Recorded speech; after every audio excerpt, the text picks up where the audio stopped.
Most of us have had some version of these questions. Why is my partner so difficult? Why don't they listen? Why do I always have to be the one trying? Why can't they communicate better? But here's a question we really ask ourselves. What is it like to be in a relationship with me? I want you to sit with that for a moment. Because before we ask whether we are with the right person, perhaps we should occasionally ask whether we are becoming the right person.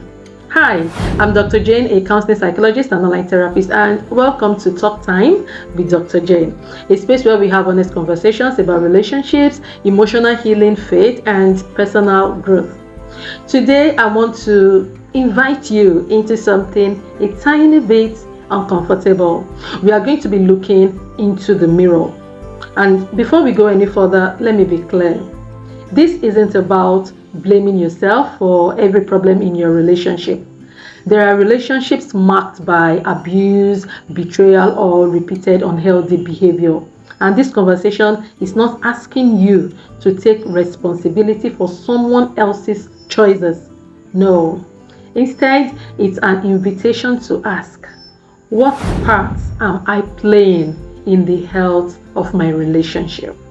Because real transformation doesn't begin when we become experts at identifying other people's flaws. It begins when we are willing to honestly examine ourselves. And this is something I want you to remember. Self-awareness is not self-condemnation. It's one of the greatest gifts you can offer yourself and the people you love. So let's reflect together with these questions. 1. Am I emotionally safe? When people are honest with me, what happens? Do I listen or do I become defensive? After talking with me, do people leave feeling heard or feeling criticized, dismissed, or misunderstood? Now, this is a difficult truth. People are more likely to be honest with us when they feel safe with us. So ask yourself, if my partner were completely honest with me tonight, would they feel safe doing it? Okay. 2. Can I apologize? One of the clearest signs of emotional maturity is what happens when we are wrong. Do I apologize? Or do I immediately start explaining? Do I take responsibility, or do I quickly point out what the other person did? You hear things like, I'm sorry, but you started it. Those rarely lead to resolution. Taking responsibility doesn't make you weak. It makes you trustworthy. 3. Do I listen to understand or to respond? Even when we are willing to admit we are wrong, another challenge remains how we communicate. Have you ever noticed that sometimes we are not really listening? We are preparing our defense, gathering our evidence, already thinking about what we'll say next. But listening isn't about winning. It's actually about understanding. One of the greatest gifts you can give another person is the feeling of being genuinely heard. If you're finding this conversation helpful, I'd love for you to subscribe and become a part of our growing Talk Time community. And if one of these questions has already made you pause and think, stay with me, because I believe the next few questions could change the way you see your relationships. 4. What do people experience when they experience me? Now, if we put those 3 questions together, they lead us to one deeper question. What is it like to actually experience me? What am I like in the relationship? Do people feel respected, encouraged, safe, appreciated, or do they constantly feel like they are walking on eggshells around me? We spend so much time evaluating other people, but very little time asking what it's like to be on the receiving end of us. That question can change a relationship. 5. Am I bringing old wounds into new relationships? Sometimes the answer has less to do with who we are today and more to do with what we are still carrying from yesterday. A disagreement feels like rejection. Constructive feedback feels like criticism. Healthy space feels like abandonment.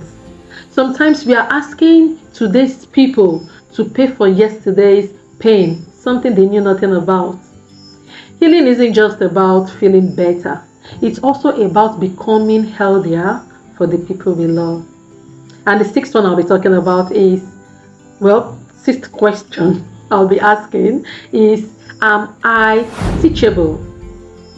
Healing also requires humility. Every relationship requires some level of humility. When someone lovingly points out something about you, what is your first response? Do you become defensive or do you become curious? None of us has arrived. We are all still growing. We are all work in progress. And sometimes the most powerful words we can say are, you know what? I hadn't thought about it that way. Healthy relationships are built by people who are willing to learn. 7. Am I becoming the kind of person I would want to marry? Yes.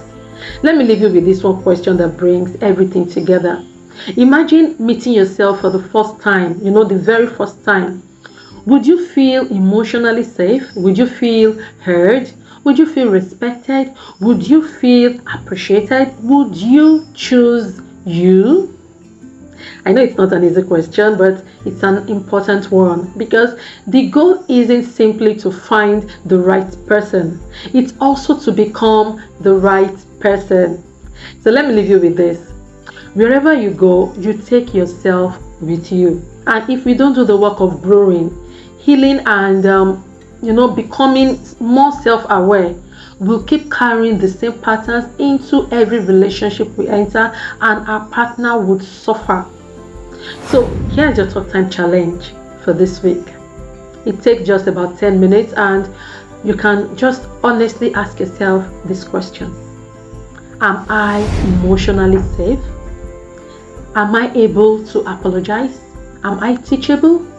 What is it like to be in a relationship with me? And if you're feeling especially brave, you can ask someone you trust. Their answer might teach you something your reflection never could. If this conversation resonated with you, please share it with someone you care about. You never know who needs this reminder today. And if you haven't already, don't forget to like this video, subscribe to the channel, share your comments in the comment section, and turn on your notifications so you never miss our weekly conversations here on Talk Time with Dr. Jane. We are building a community of people committed to healthier relationships, emotional healing, and personal growth, and I'd love for you to be a part of it. Until next time, take care of yourself and take care of your relationships.